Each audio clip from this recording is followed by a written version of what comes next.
مساء الفل. ما ينفعش تبقى شغال في التجمع الخامس، وما تنفعش تبقى شغال في مهنة المجال الذكي وما تعرفش محاور التجمع الخامس. التجمع الخامس فيه 4 محاور، أهم 4 محاور في التجمع الخامس.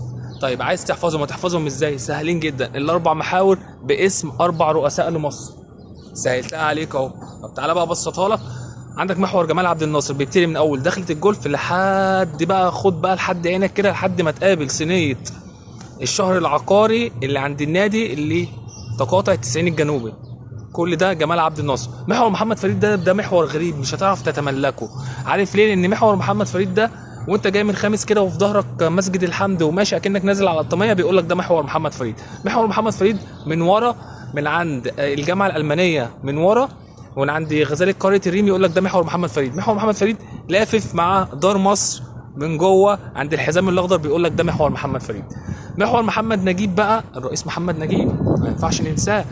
ده محور محمد نجيب دوت يا حبيب قلبي، بيبقى تقاطع، عارف محور جمال عبد الناصر؟ تمام. في كوبري من تحت صينيه الصرف، من عند صينيه الصرف يمين وشمال، كل ده محور محمد نجيب لحد ما انت رايح ايه، او 1 ووتر واي، بوابه 12 الرحاب، بنزينه موبل، طريق السويس، كل ده محور محمد نجيب.